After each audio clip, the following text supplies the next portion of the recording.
Welcome to a very special episode of Made with Intention with a very special guest. For the month of February, we're focusing on relationships because we're cliche like that. We're kicking things off with relationship to self. I'm Megan Tamila Burke, and I'm here with my co-host slash bestie, Candace Tavino. Today, we have the pleasure of welcoming Tyler Riley, aka Ty the Wordsmith, aka your favorite heart softener.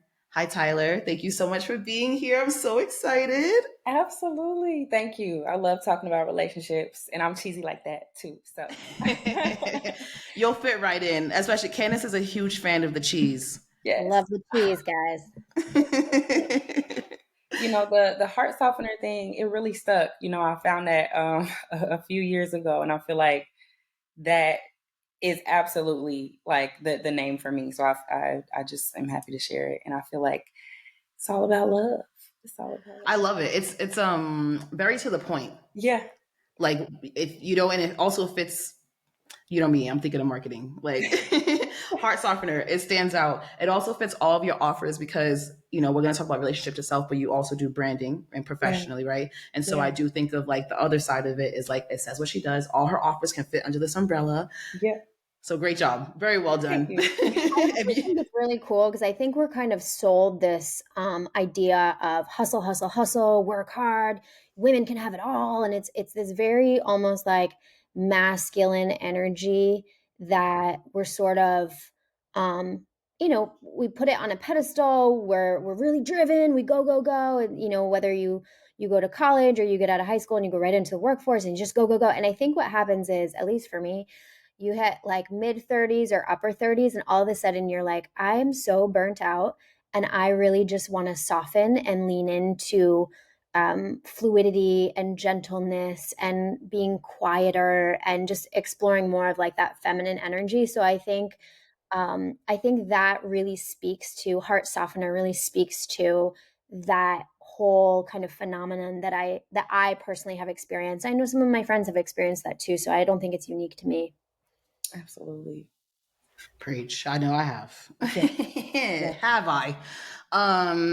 Okay, so let's dive right in. I'm going to ask you both to please, on a scale of 1 to, that was a horrible drum. On a scale of 1 to 10, how would you rate your current relationship with self? Tyler, you start us off.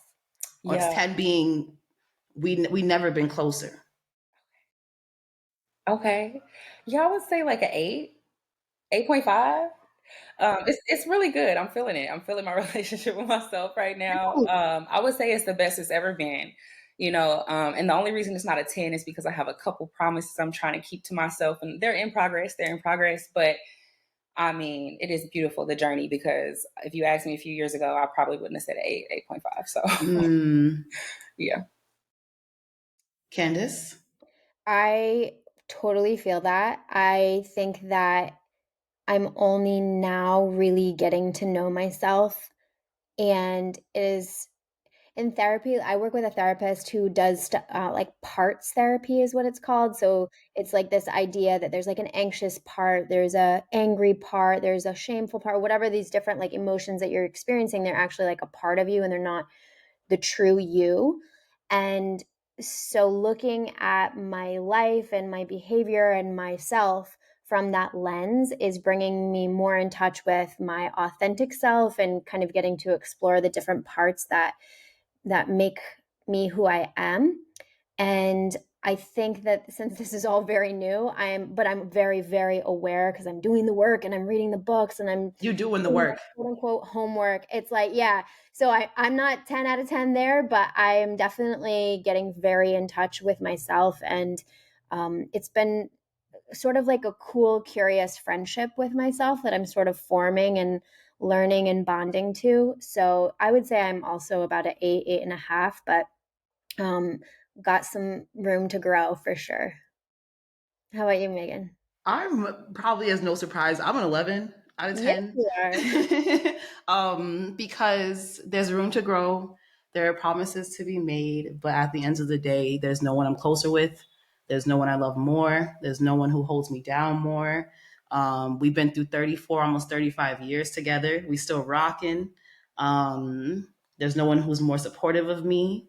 There's no one who cheers me on more.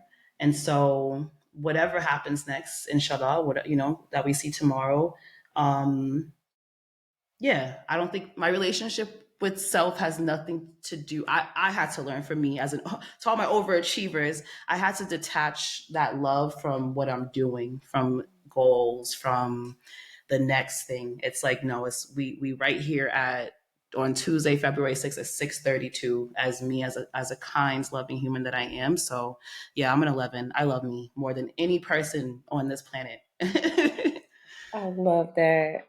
Love that. So with that in mind, because I had actually thought of this question, and to be honest with you, I don't know that I have the answer for it, but I'm curious to hear what you both have to say. When did you realize that you had a relationship with yourself? And I think as women, especially with what Candace just said, we probably can point out a few different times in our lives where that was relevant, like a different relationship or an evolved relationship with yourself. But when do you think like you knew that like you had an inner voice? Wait, also hold on. Do you have an inner voice? No, that's a whole thing. Do you two have a voice? Yes. Yeah. Okay, me too. So we're the cool ones. Got it. As expected. So when did you realize then that you had that voice? Do you know? It's hard to put like a specific time on it, but I would say like really solidified, like I know that I started pulling myself out. Like I started viewing conversations with myself like from a third person perspective almost. Like that was how I started my podcast. Actually, like I started audio journaling. I started recording conversations with myself, and then I would go back and listen to it. And I'm like, oh my gosh, this is a person with feelings and That's dope. emotions and like and these thoughts and these processes. And like, so instead of just kind of being inside of my head and being like, okay, this is just my experience, I was able to like start observing myself, if you will. And like that is when I realized, okay, like you have a self that you have to tend to, that you have to take care of, that you have to get to know, that's ever evolving. Like that's kind of when it was really solidified for me. I would say that was probably like 20 years old. Nice. Yeah. So it sounds like you kind of had to witness yourself outside of yourself. Yep. Word. Absolutely. Candace, do you Candace, know? what about you? I know this is tough. Like I really. This is a tough one. I feel like there has always been, I think for me, I really understood that the narrator in my head is not actually me. Like some of those thoughts, I realized that around age like 15 when my mom dragged me to this like meditation center, and I was like such a brat and I didn't want to be there, but I actually really loved it. Was it And Kapala? it was Kripalu, yeah. And I remember just like being in this giant room with this giant gong, and everyone was just sitting there and meditating. And the instructor said something like, the voice that you're hearing, the thoughts that are coming, you can turn that off and you don't have to narrate every little thing that goes on. I was like, whoa, my mind was blown.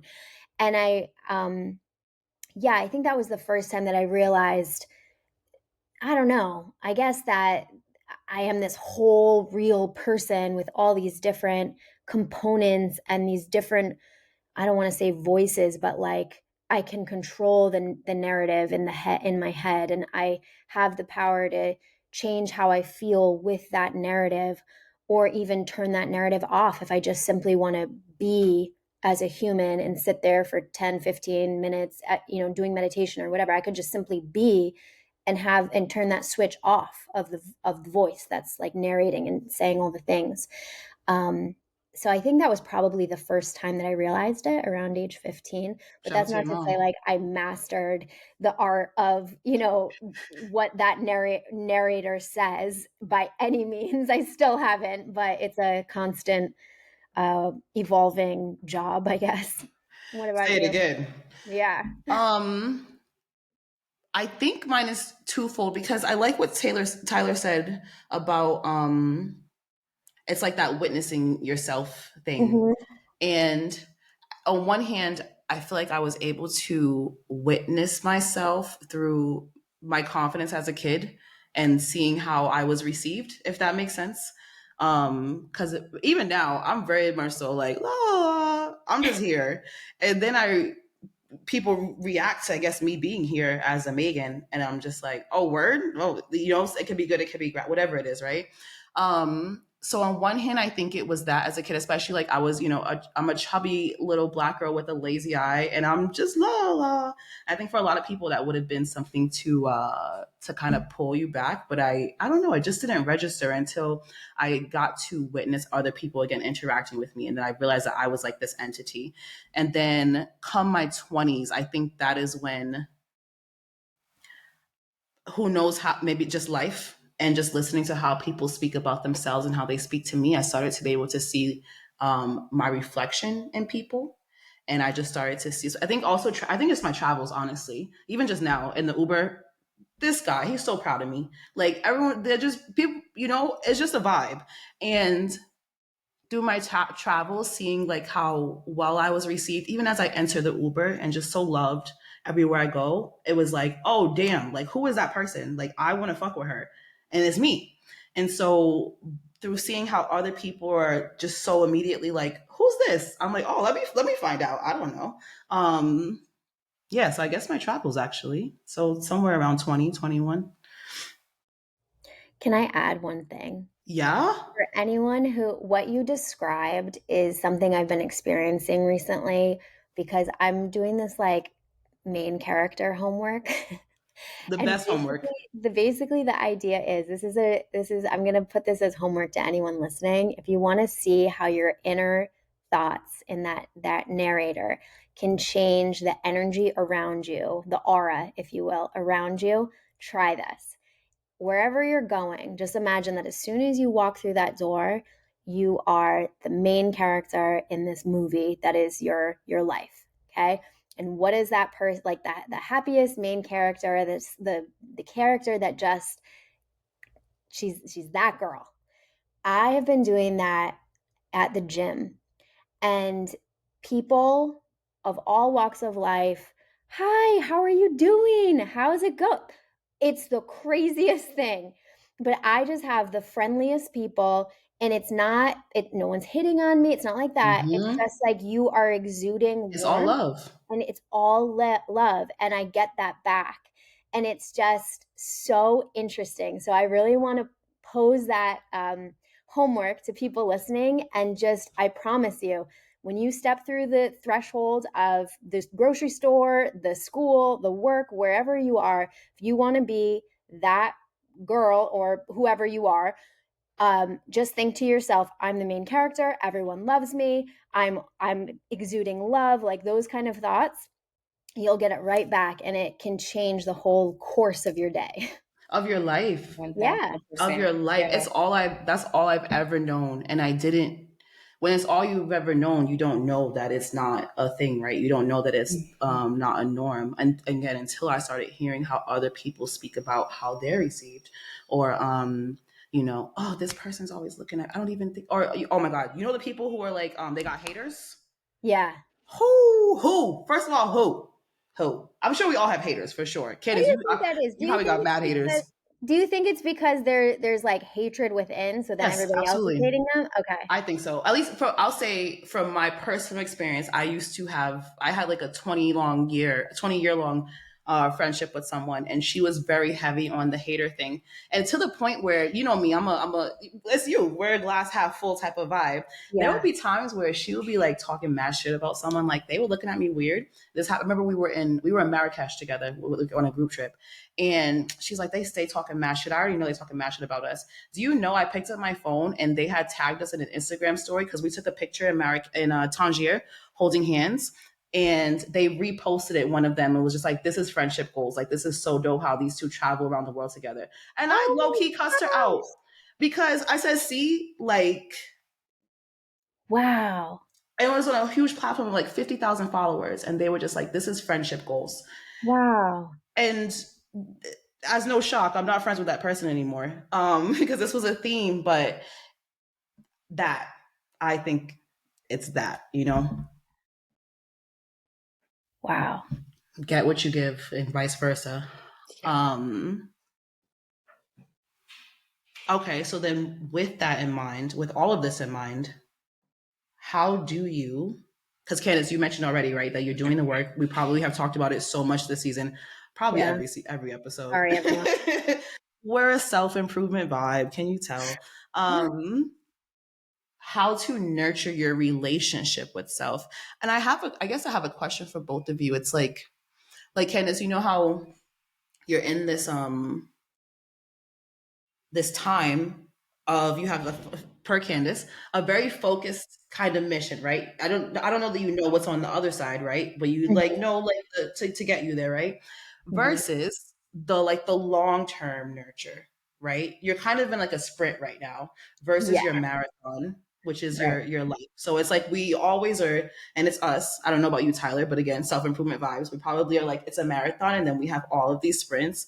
How does that differ for you? You know, how does your marathon in regards to nurturing your relationship with self differ from your sprint? I think of it a lot like what I would tell somebody who's just starting to work out. If you're just starting to work out, you're probably doing it because you want to improve your overall health. Your goal is like, I just want to be healthy. That's a big, lofty goal that's not measurable.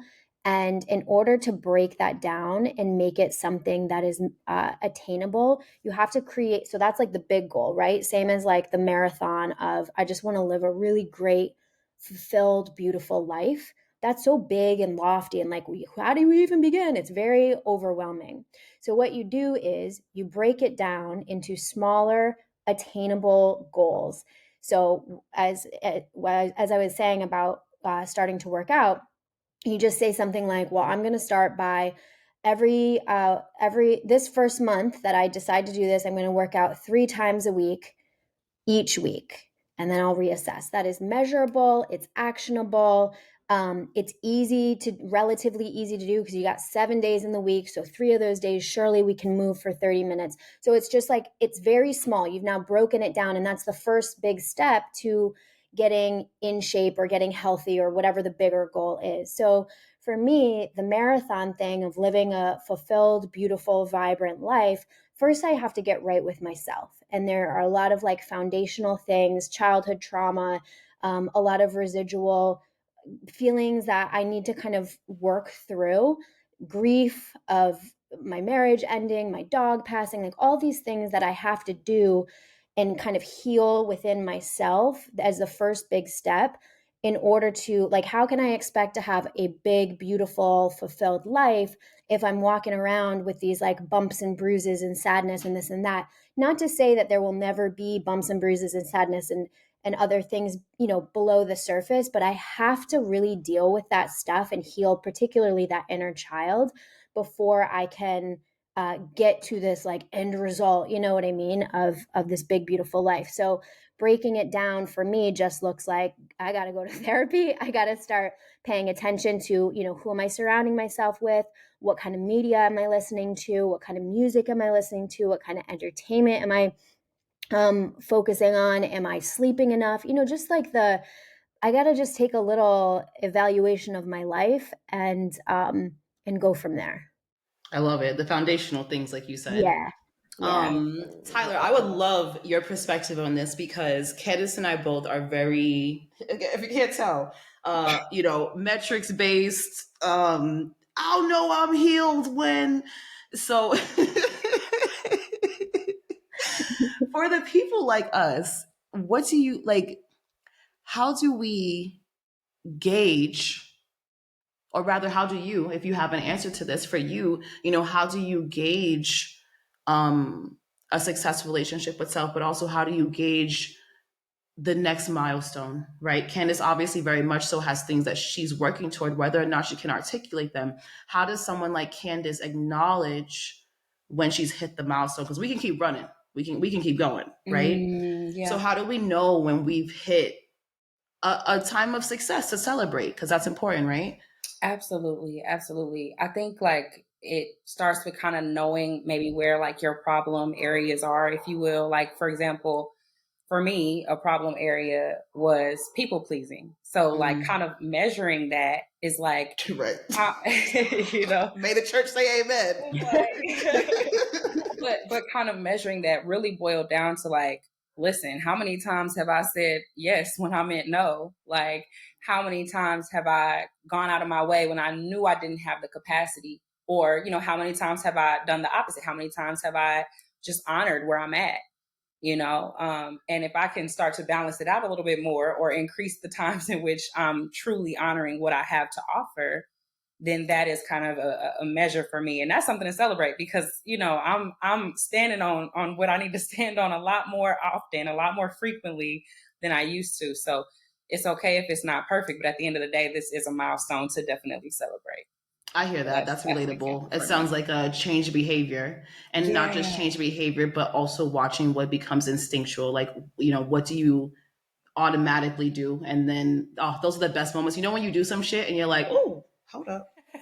I would not have done that 3 years ago. 3 years ago, I would have cussed you the fuck out. Okay. And Yeah. that is growth. And it's layers to it, like maybe you start making the choice, but then you start feeling guilty for making the choice, right? Then it's like, okay, well, now when I stop feeling guilty, that's another thing to celebrate, because, you've worked through that, you've unlearned that. So yeah. That's such a good point, that progress isn't linear, that you might, and I'm so guilty of this, because sometimes my progress is like a uphill. I'm like, woo, I'm doing it. I can see the growth. And then I've plummeted, and then I get really upset about it. And then I have to just remind myself, like, this is still growth in a sense, that the progress isn't linear. Absolutely. Absolutely. And even then, that's an opportunity to kind of show up for yourself in that moment. It's like, all right, Facts. how would I treat, a friend if they let me down, or whatever, or vice versa, Yeah. right? Let me do that for me. So true. Yeah. I don't know if other recovering people pleasers can relate to this, but for me, in regards to how do I nurture my relationship with self, again, 11 out of 10. I just feel very secure, with Maegan. And so for me, it looks like my external relationships with others is how I nurture my relationship with self, because it's real easy to think that you've grown, right? Till you get triggered. It's real, and you can remove those triggers for as long as you wish. It's honestly, even now, I very much so am in the mood to not pursue, rather receive a romantic relationship. And I've been going on all these amazing dates and having these amazing romantic encounters. And that's great in itself, right? The love, cool. But to be honest with you, I guess because I'm sick, I'm excited for the work. Like I'm a firm believer that you can only grow so much by yourself. And in regards to my friendships, they're just so nourishing. I'm so fulfilled in all the ways. And I still with them practice communication. I know I just very much so want to get even better, but I'm very much so excited for a romantic chapter, just so I can see really what I've learned. How much have I grown? That's awesome. Any other ways, Tyler? I don't know that you explicitly told us how you nurture your relationship with self. Yeah. Being honest with myself is a big thing about what I like, what I don't like, what I want, what I don't want. Just being honest, because there was a time in my life where I lied to myself or convinced myself of things. So being honest with myself absolutely improves the relationship to me. Like I said, audio journaling, and not just because I'm telling myself what happened throughout the day, but also because I can hear how I'm feeling. Like I can really kind of gauge what the emotional experience is for me. So when I go back and listen to it, it's like I'm comforting that version of me at the time. You know what I mean? So that just feels good. And, I kind of stopped venting to other people a little bit, like not on no like isolation type stuff, but like Same. I stopped venting to people. And so having that vent session with myself and with God, and that feels like, okay, the energy still has somewhere to go. Like this is still being talked about. It's not being avoided. It's just, I'm not venting to other people. So that is helpful. And also movement. I feel like I bring this up a lot, but like just moving my body makes me feel so good. So when I do that, it's almost like I'm saying thank you. Like, thank you for what you're doing for me today. Thank you for how you've shown up. Like, thank you. So that is another way to nurture my relationship with self. Can I ask a follow-up? Yes. What is it about venting to other people? Like, what are you trying? Why are you trying to avoid doing that? And then when you're venting to yourself or to God, how is that communicated? Is it through journaling? Are you speaking it aloud? How do you do that? Yes. So as far as not venting to other people, I've been excessive with it in the past. I'm like, other people got their own life to live, and I want to learn how to trust myself and my own guidance. So that it's really just that. And then as far as like how I go about the communication with myself and God, I record myself on voice memos a lot. I record videos too. Sometimes I like to just see my facial expressions or whatever. But yeah, most of the time it's some sort of recording. And do you watch it back in that moment, later in that day, ever, a few weeks later? Sometimes I don't ever go back to it, but there's some that I just title it something specific because I'm like, I know I'm going to want to go back to it, and I'll just Yeah, revisit it maybe like a month later or a few months later. And that must be I'm always thankful that I do. it must be such a really beautiful way to see the growth when you Oh my go back goodness. a month ago or 5 months ago or whatever, and you see what felt like maybe the worst time in your life, and you realize like, oh no, that was just Yeah. the way to get me here, Yeah. Yeah. Yeah, that's so Say it And beautiful. it again. feels really good to document that. So I would recommend documenting it in some sort of way as you go along so you can recognize your growth for real. Yeah, I love that. It's crucial. It's real though, just to be. I do that when I'm usually on a trip. Um, and I have, oh my God, just to be vulnerable, I have still have it, a voice message from when I'm tripping on shrooms. It's like probably 3, 4 a.m. In Pai, Thailand. I'm in the mountains with my friends. We're all tripping, but we're all in our own cabins. And this was I won't say the worst trip. Some say a bad trip, but I believe that you get what you ask for. And I asked for transformation. So I definitely Wow. received what I asked for. But I saw shit. When I tell you, I usually never get nauseous. I have to get a plastic bag just in case I want to throw up.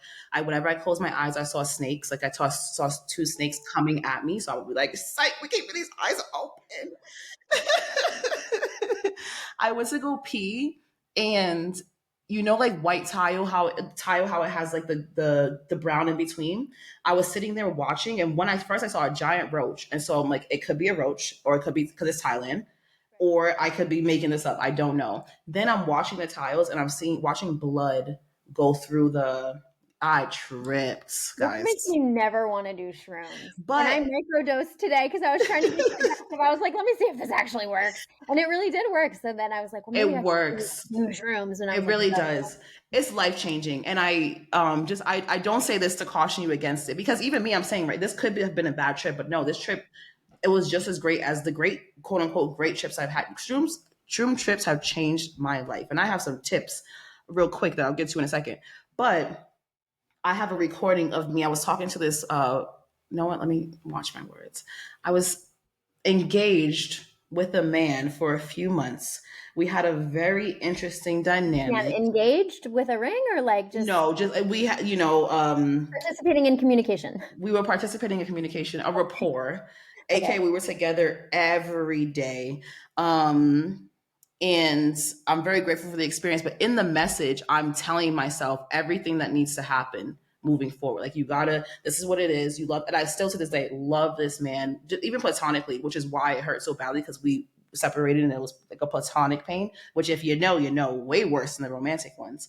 Um, but in the message, this was in August, and we stopped talking in October. And I went back and I listened to the message, and I said everything that was going to happen. He's going to disappoint you. You're going to get cut off. It's going to be a blow. Just all these things. And it's like, you love him. It's okay. He loves you too. You guys are great friends. And I literally talked myself through the whole thing. And I didn't realize until probably the next year. But just as an aside, if you're going to do shrooms, please, they have changed my life. One, please be mindful of your environment and the people that you are with. If you don't trust them wholeheartedly, they are not the people to do shrooms with.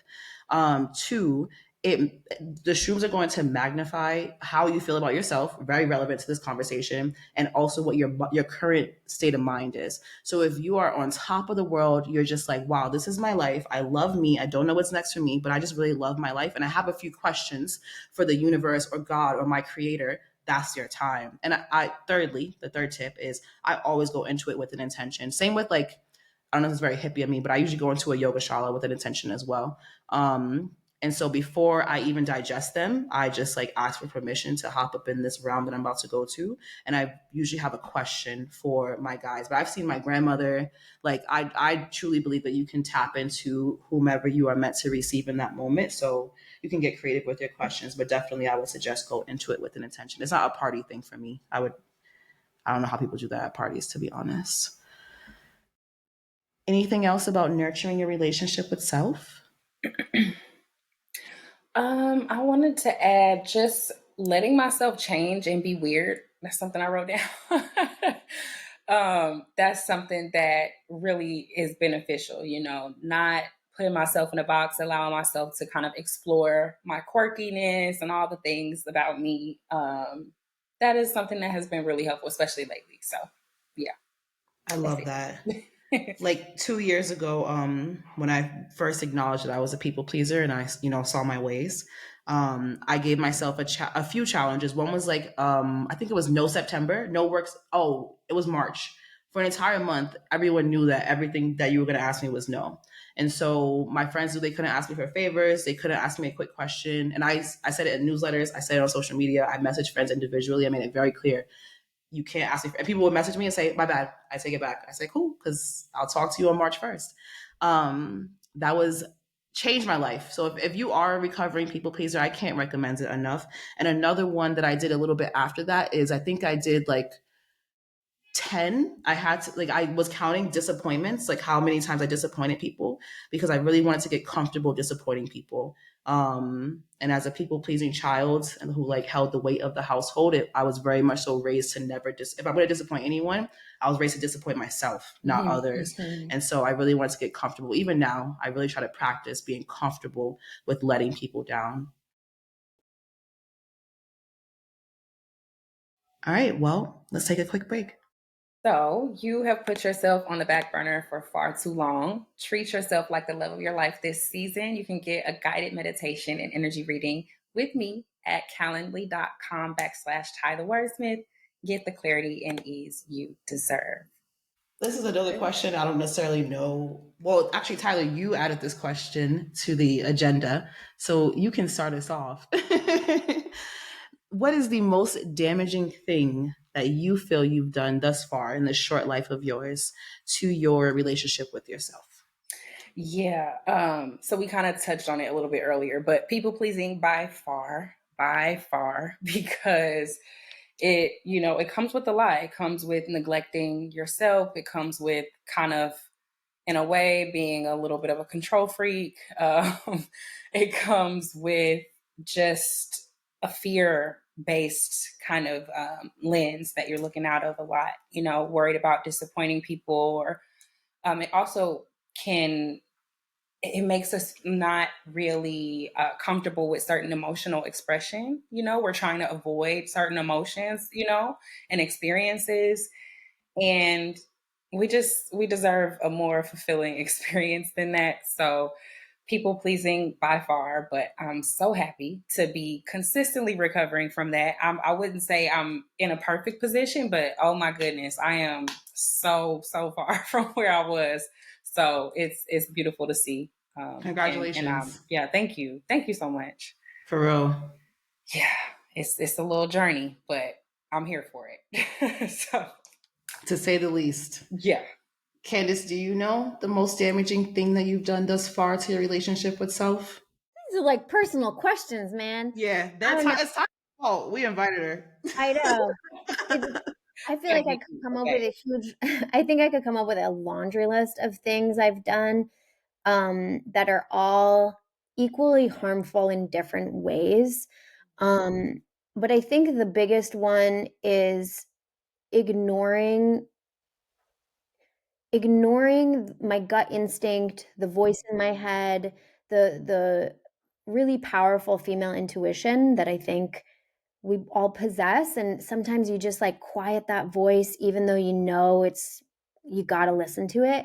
And there have been certain instances in my life where I have ignored that and kind of persevered and powered through, and it's always come back to bite me. Yeah, and then you remember each time you're like, oh. Yeah, and you're like, okay, we're gonna listen next opportunity it comes Got up. it. Yeah. Relatable content. Yeah. What about you? I think mine is twofold. One is communication, like withholding communication. And I think that goes back to the people pleasing. As a kid, I was very, from what I gather, I was very expressive about how I was feeling and how people were just like, I remember one time I was like 8 and my dad wildly disappointed me. I forget why, but I know he disappointed me and I wrote him a letter. Like I typed it out and everything.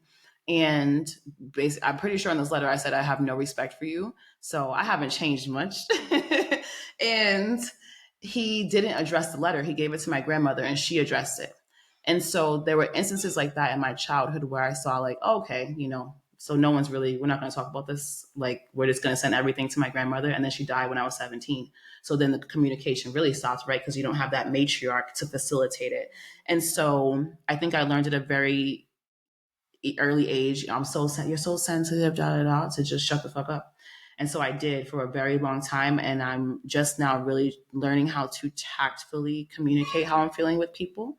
And it's very, very new to me, to be honest. It's probably, I think, the biggest thing in my 30s. And the other one is judgment. I think as a kid, and especially probably till like college, I think I was very judgmental and I was condescending often.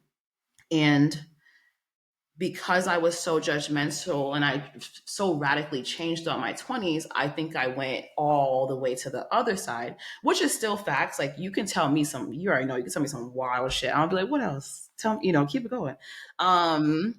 But there would not be discernment without judgment. And I am a judgmental ass motherfucker. And it's something that I now want to own rather than suppressing it. I think before, again, I didn't have the tactful communication to express the judgments that I have found, but the judgments are still there. And my judgments is how I've created great friendships, how I've welcomed certain people into my life, how I've known to go move to places without even going there. I've never been here and I moved here. So it's welcoming the judgment, but again, welcoming the judgment with and expressing it with tactful communication rather than I think you're a dumb bitch, which is what I used to do, to be honest. But sometimes there are times for those too. But yeah. Thank y'all for being open to that question too. I know that was definitely personal. But no, that was an awesome question. I really, really liked it. I just didn't know if I wanted to air all my dirty laundry on the podcast. How much time do we have? No, that's actually, if you're listening to this on Spotify, this question is like in the show notes. You can answer this question. What is the most damaging thing that you've ever done to your relationship with self? And we'll read them a few podcasts down the line. Yeah, I also think it's a great journaling prompt. It is. That's we're going to use that in the membership. And when you write the answer out, write it with curiosity and love and read it read it out of that lens. Don't read it out of beating yourself up. Don't do that, please. Please. To wrap things up, I like that we're ending with this and we didn't start with this. Why, for both of you, why do you feel it's important to have a healthy relationship with self? I would actually rephrase that and say, why do you feel it's important to prioritize a healthy relationship with self? Yeah. Honestly, I think because it's, for one, you deserve it. You deserve it. It is literally going to add to your fulfillment on this planet. But also it is the foundation for other relationships. Personally, I like to make sure I'm not like projecting on people. I like to be very aware of what's going on with me. And in order to do that, I have to be with myself in a relationship. I have to be curious about Tyler and what she thinks and what she's going through and, what she wants in life. Because that is going to dictate how I show up in these other relationships as well. So that's what I would say. Candace? For me, I just feel like the purpose of life, not to get deep or anything, but for me, my purpose in life is I almost think of, I visualize at the end of my life this giant canvas, this giant like piece of art that I've created. And I want to experience life in all the ways that I can. And I think that in order to have this incredible masterpiece at the end of my life, I have to be very in touch with who I am and take care of her first. I've always said, like, it's so important to be selfish, and it's not selfish to be selfish, because when you fill your own cup up, then everybody else around you benefits. And so for me, healing that inner child and maintaining that relationship with myself and being curious and compassionate, like, that's a big thing I'm working on, is self-compassion right now. And just kind of leading through this lens of self-love and self-appreciation and self-growth, I think is only going to help the quality of my life, so that ultimately when I get to the end of my life and I have this like beautiful masterpiece of artwork to display, it is exactly how I want it to look, if that makes sense. Yeah, Absolutely. that's May? beautiful. I think it's important to prioritize the relationship with me because I'm the greatest to ever do it. And then secondly, just like you mentioned a little bit, like your plan, right? Like your purpose. I actually have always felt, we talked about this before on here, that part of my purpose here is to instill confidence in others just by being myself. Yes, I speak life into people, but I think I actually hold more power when I'm over here. And I had like a reading done, and my Venus is in my first house, and that actually is part of my purpose per the astrological chart, is to it's like your first house is right, like your presence, your sensuality, your attractiveness. Born gorgeous, my bad. But I think my motivation for having such a healthy relationship with myself is I hope, and I've said this since I was a kid, like I want everyone to feel about themselves or better the way I do about myself.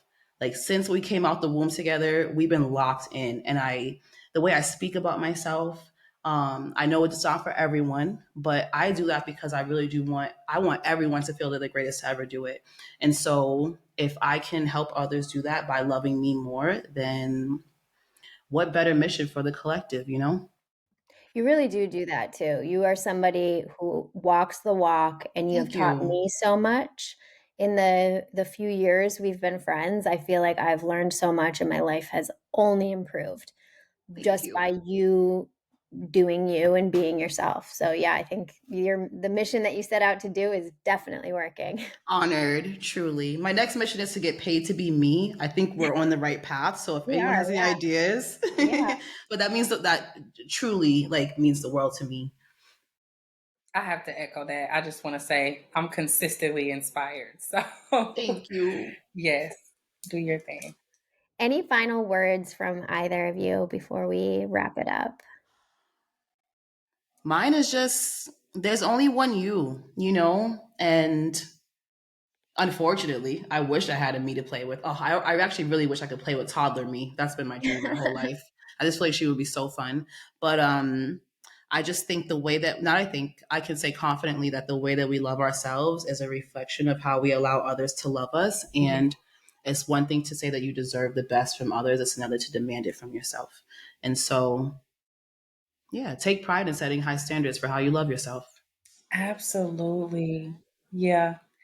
I can echo that and just add, if self-love is hard for you to kind of lean into, maybe try self-respect, like Mm, what is this truly honoring who I know I am, like maybe start there. If you don't know what self-love looks like, start with self-respect, and then that will absolutely nurture your relationship with yourself. I fuck with that. I love Beautiful. that. Yeah, it's really beautiful.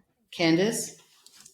That's it for me. I'm just like, this was a very timely podcast, I'll just say. I really needed this. I feel like it was a therapy session. Thanks for sharing, Good. guys. Tyler's good like All right, that. everybody. That does it. Special thanks to Tyler Riley for joining us today, and thanks to everyone who gave this episode a listen. If you have a moment, we'd be so grateful for a little review wherever you're listening to this, as it helps us out so much.